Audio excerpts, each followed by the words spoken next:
Hello, good morning, student. I'm Sunita Sharma, your economics teacher. Today we will do some unique and some very important this ये आपकी एक छोटी सी मतलब एक आप इसको निचोड़ कह सकते हैं। इसमें इकोनॉमिक्स का हर टॉपिक लिया हुआ है और ये काफ़ी इम्पोर्टेंट रहने वाली है नेट के स्टूडेंट के लिए, एस्टेट के लिए और जो भी 11th-12th का स्टूडेंट है, मतलब जो भी दो student were preparation for net exams, state exams, for competition exams in economics. That's a very important, very important topic. देखिए फर्स्ट टॉपिक लेट्स सी देखते हैं हम इसमें दो पढ़ेंगे, आपको पता लग जाएगा। This is very important. ये कुछ मतलब इसमें इम्पोर्टेंट पॉइंट दिए हुए हैं। स्टार्ट करते हैं हम इंट्रोडक्शन से। Introductions, let start introductions to economics. ठीक है, the term economics on it organs to the Greek words oikonomia. ठीक है, meaning household and management. इसमें दो चीज़ शामिल होती हैं, हाउस होल्ड और मैनेजमेंट। नेक्स्ट पॉइंट देखिए, economics is social science. Economics एक सोशल साइंस है। कंसर्न विद द प्रोडक्शंस, जिसमें कंसर्न किया गया है productions, distribution, consumptions of goods and services. देखिए इकोनॉमिक्स ऑर्गन मतलब कहाँ से निकला है, ओकेज प्लस नोमोज। ठीक है, डोमेस्टिक और मैनेजमेंट दोनों इसमें चीज़ शामिल होती हैं और इकोनॉमिया इसमें वर्ल्ड ऑफ ग्रीक लैंग्वेज। ठीक है, नेक्स्ट स्टेप देखते हैं, सिग्निफिकेंस ऑफ इकोनॉमिक्स। ठीक है, सिग्निफिकेंस इसको आप स्कोप भी कह सकते हैं, महत्व भी कह सकते हैं। ठीक है, तो सिग्निफिकेंस ऑफ इकोनॉमिक्स इसमें हम पढ़ेंगे distribution of resources, forecasting economics and generation of national wealth, understanding consumer behaviour, opportunity cost of decisions. ठीक है, इसके अंदर देखिए ब्रांच ऑफ इकोनॉमिक्स माइक्रो और मैक्रो, ये तो आप जानते हैं मोस्टली। माइक्रो मीन्स स्मॉल होता है और मैक्रो मीन्स लार्ज स्टेज पर जो हम पढ़ते हैं। तो माइक्रो में इसमें डिफाइन किया होगा, माइक्रो में the define as the branch of economic analysis with studies the economic behaviour individual unit. मतलब इसमें हम इंडिविजुअल यूनिट के बारे में स्टडी करते हैं, may be a person and particular household और particular firm.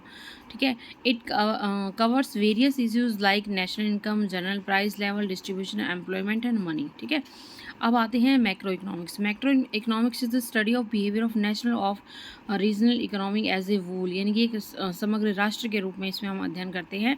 It is concern with the understanding economy wide events, यानी कि लार्ज स्केल पर जो इवेंट है वो इसमें हम रीड करते हैं, such as the total amount of goods and services of produce, level of unemployment and the general behavior of prices। ठीक है, ये थोड़ा सा डिफरेंस था। मतलब इसमें जो आपको है ना इम्पोर्टेंट चीज़ें जो है पढ़ने को मिलेंगी, मतलब एग्जाम ऑफ व्यू से काफ़ी इंपॉर्टेंट रहने वाली है वीडियो।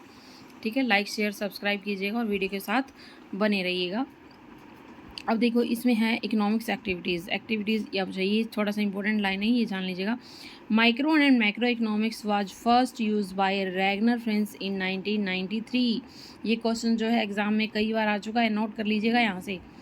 ठीक है, नेक्स्ट पॉइंट देखते हैं, प्रोडक्शन। प्रोडक्शन क्या है? Production is the process of combination the inputs into outputs. Inputs include raw material and land और labour capital, whereas output include finished goods and services. Next point रहेगा consumption. Consumption is the activity of using goods और services for the satisfaction of individual collective human needs and wants. The term exclude the use of intermediate product in the production of the other good। अब जानिए investment क्या है। Investment is the purchase of goods that are the not consumed today but we are used to in the future generate wealth। यानी कि investment क्या है कि हम गुड्स जो परचेज करते हैं वो आज टुडे मतलब एट प्रेजेंटली हम उसको कंज्यूम नहीं करते हैं, फ्यूचर के लिए जनरेट कर रहे हैं, तो वो हमारी क्या कहलाती है? इन्वेस्टमेंट कहलाती है। It refers to the expenditure incurred by the producer on the purchase of capital goods such as machinery, plants. Next point, let's see distribution. Distribution is the process of making product or service available for the consumer or business user who needs it, the activity of both selling and delivered product and services from manufacturer of customers। ठीक है, तो अब देखिए classification, देखिए इसका classification आप वर्गीकरण भी बोल सकते हैं इसको। क्लासिफिकेशन में इसने 3 पॉइंट लिए हुए हैं, कंट्रोल, रेगुलेशन, डेवलपमेंट और जीएनआई पर कैपिटा इनकम। तो फर्स्ट में आएगा कंट्रोल में लिबरल इकोनॉमी, यूएस और यूरोप। मिक्स्ड इकोनॉमी आएगी। कॉमन इकोनॉमी में आएगा हमारा सोशलाइज्ड इकोनॉमी और कम्युनिस्ट इकोनॉमी, यानी कि ये एक मिश्रित अर्थव्यवस्था भी है। और इसमें क्लासिफिकेशन में डेवलपमेंट में दो पार्ट में डिवाइड किया गया है, डेवलप और अंडर डेवलपमेंट। ठीक है, डेवलपिंग इकोनॉमिक्स ग्लोबल, ये इसका पॉइंट है भाई। ठीक है, इसमें 2 पॉइंट आएंगे, डेवलप्ड और अंडर डेवलप्ड इकोनॉमी। ठीक है, जीएनआई ग्रॉस नेशनल इनकम भी बोल सकते हैं, पर कैपिटा इनकम। लोअर इनकम, इसमें हायर इनकम, टू तरह के लोग आते हैं। और थर्ड इसमें आता है मिडल इनकम, ठीक है। लोअर इनकम, हायर इनकम और मिडल इनकम। इसके अंदर सेक्टर आएंगे, देखो एग्रीकल्चर सेक्टर, इंडस्ट्रियल सेक्टर और सर्विस इकोनॉमी, ठीक है। एग्रीकल्चर मतलब जो एग्रीकल्चर रिलेटेड है, इंडस्ट्रियल से रिलेटेड है, और सर्विसेज से इकोनॉमी, सर्विसेज इकोनॉमी। सर्विसेज यानी कि सेवाएं, जैसे आपकी बीमा निगम, इस तरह की सेवाएं इसमें इंक्लूड होती हैं, ठीक है। और ये देखो ग्लोबल रिलेशन, ग्लोबल रिलेशन किस तरह का होता है, क्लोज्ड इकोनॉमी और open economy, that's are two type. Next point let's see, that's very important, some important books theories of economics, देखो इसमें दी गई हैं। द वेल्थ ऑफ नेशन, ये क्वेश्चन जो है काफ़ी बार एग्जाम में आ चुका है, नेट के में भी आ चुका है, स्टेट में भी आ चुका है, ठीक है। द वेल्थ ऑफ नेशन कितने दी थी, एडम स्मिथ ने। और general theory of employment plus interest and money, this is very important book, J M. Keynes ने दी थी। The value of capital Hicks ने दी थी। और कैपिटल एंड ग्रोथ किसने दी थी भाई, J R. Hicks. Money illusion Irving Fisher ने दी थी। मनी इल्यूजन मतलब मनी भ्रम, इरविन फिशर ने दी थी। Planned economy for India, M Vishwa, planned economy और फॉर इंडिया किसने दी थी, एम विश्वरैया ने। और नेक्स्ट पॉइंट आता है हमारा Dutt and Sundaram's Indian economy, Gaurav Datt and Ashwani Mahajan ने दी थी। The canon theory of consumer surplus, Marshall ने दी थी। The canon theory of consumer surplus किसने दी, मार्शल ने, ये भी इंपॉर्टेंट है। बिग फिश थ्योरी, ये तो अपने आप में है ही एक टॉपिक, पूरा बड़ा चैप्टर है आपकी बुक में, जो मैंने अपने चैनल पर सुनीता वैदिक इकोनॉमिक्स में जाकर देख लेना, मैंने करवाया हुआ है रोडान का चैप्टर।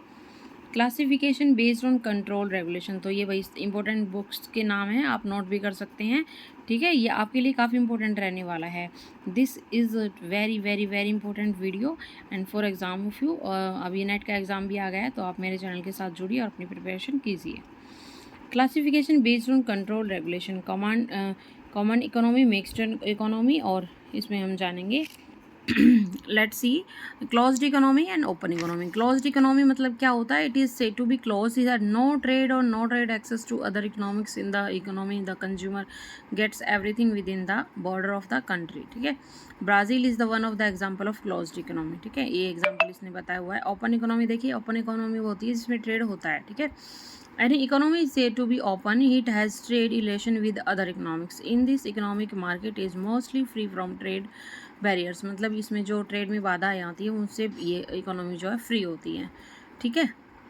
इसमें भी काफ़ी इम्पोर्टेंट है ये आपके लिए। मैं ढूंढ के लाई हूँ इसको, कहाँ से ढूंढ के लाई हूँ पता है, मैं इसको ढूंढ के लाई हूँ करोल बाग से, ठीक है। तो दिस इज़ वेरी इंपॉर्टेंट और ये वीडियो आपके लिए काफ़ी इंपॉर्टेंट है, बने रहेगा। एक वीडियो में तो ये आएगा नहीं, क्योंकि इसमें सारे टॉपिक लिए हुए हैं जो भी इकोनॉमी के हैं, उसमें एक निचोड़ है, मतलब इस इकोनॉमी का, ये काफ़ी इंपॉर्टेंट है। एग्जाम ऑफ व्यू से भी आप देख सकते हैं। इसे देखो, classification the basis of income, ठीक है, पहले ये पढ़ लेते हैं, ये इंपॉर्टेंट सा लग रहा है मुझे थोड़ा सा, ठीक है। Gig is a temporary contract job donating short term contract a freelance work oppose to a permanent job. The contract employees yet get paid once this finish the work, ठीक है। Gig economy is a, NITI Aayog देखिए, NITI Aayog also launched a report title India's booming gig and platform economy, ठीक है। और next point देखिए आप, classification of the basis of income, gross national per capita income less than और equivalent, ठीक है।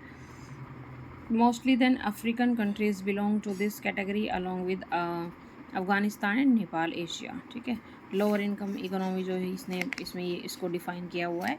अब मिडल में देखिए, middle income economy, gross national per capita income lies between 1086 and 4255, और ये एग्जांपल है इंडिया का। तो मिडल इकोनॉमी आते हैं भैया हम, gross national per capita income lies between इतने से इतने में, एग्जांपल ये इसका चाइना का लिया हुआ, ठीक है। अब हायर इनकम में देखिए कौन सा आता है, gross capital per capita income is equivalent to a more than 13,205, और ये आएगा हमारा 2022 में। 81 countries in the category include UK, USA और कनाडा। यहाँ से क्वेश्चन है ना, इस कॉलम से यू का यूट क्या आएगा, आप नेट एग्जाम में देख लीजिएगा, ठीक है।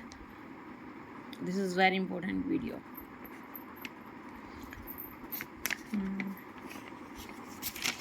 उसके बाद हम सेक्टर के बारे में जानते हैं। ये देखिएगा, classification on the basis of sector. Agrarian sector, agrarian मतलब जो हमारा एग्रीकल्चर सेक्टर होता है उसको बोलते हैं हम। If the share of the primary sector agriculture are allied activities in the economy 50% more than GDP of economy, then it is said to be agrarian economy. Next आता है हमारा इंडस्ट्रियल इकोनॉमिक्स, उसके बाद सर्विसेज इकोनॉमिक्स। सर्विसेज इकोनॉमी में जो हमारी ये आती हैं, if the territory sector contributes 50% and more the GDP of country, then it is called a services economy. Most of Iceland countries like Maldives, Mauritius, Thailand and depend on the tourism sector and major part of it income और GDP।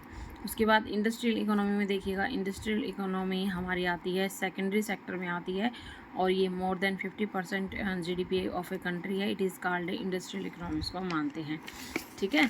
इसने classification किया है aggregate industrial services में, okay. अब sector of economy देखिए, primary sector वही agriculture sector आएगा इसमें। It's harvesting of natural resources product from the earth, it is include the production of raw and food material, ठीक है। एक्टिविटीज़ इंक्लूडिंग सेक्टर, कौन कौन सी एक्टिविटीज़ होती हैं? Agriculture, meaning forestry and fishing and quarrying करना। Secondary sector में क्या होता है? Secondary sector comprise business that produce a finished product, and this sector primarily depend on the primary sector, okay। Territory में आपको पता ही है, territory is the economy is also known as the service sector, okay. This sector help us in the development of the primary and secondary sector. ये जो sector है दोनों की हेल्प करता है। अब क्वार्टररी सेक्टर देख लीजिए, this sector consist of knowledge based activities. इसमें जो आपकी नॉलेज बेस्ड एक्टिविटी होती है, खुद की जो आप बनाते हैं, एग्जांपल ले सकते हैं आप रिसर्च एंड डेवलपमेंट, जो हम रिसर्च करते हैं, खुद का रिसर्च करते हैं, कोई भी टेक्नोलॉजी लेकर हम रिसर्च करते हैं। Research and development, cultural information technology, consultation forms and financial planning इसमें इंक्लूड होती हैं। Secondary sector is a branch of economy in which of high level of decision are made by top level executive and government, health and educator sector इसमें आते हैं, ठीक है।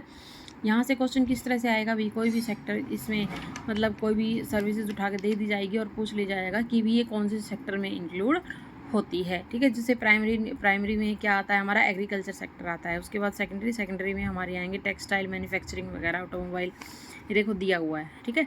इस तरह कोई भी एग्जांपल देके आपसे पूछ सकते हैं कि किस में आता है, ठीक है। और ये टेरिटरी में क्या होता है, economics also known as the service sector, इसको सर्विस सेक्टर के नाम से जाना जाता है। ये दोनों में इंक्लूड होती है, प्राइमरी की हेल्प करती है और सेकेंडरी की हेल्प करती है, ठीक है। तो this is very important. Next video में देखिए बने रहिएगा और मैं आपको करवाऊँगी डिमांड एंड सप्लाई। उसके बाद हम टॉपिक लेंगे भाई और नॉर्मल गुड्स। ये आपकी देखो काफ़ी बड़ा चैप्टर रहेगा ये एक वीडियो में संभव नहीं है, भी काफ़ी वीडियो मैं आपको बना कर दे दूँगी इसमें, ठीक है। तो चैनल के साथ जुड़िएगा, लाइक शेयर सब्सक्राइब कीजिएगा अगर आप कुछ करना चाहते हैं। This is very important part, आप इसको जिस्ट बोल सकते हैं, गोल्ड बोल सकते हैं, गोल्ड मीन डायमंड है ये, ठीक है। इसमें पूरे इकोनॉमिक्स का निचोड़ दिया हुआ है और वीडियो के साथ जुड़े रहिएगा देखने के लिए। लाइक शेयर सब्सक्राइब जरूर कीजिएगा। Thank you dear student.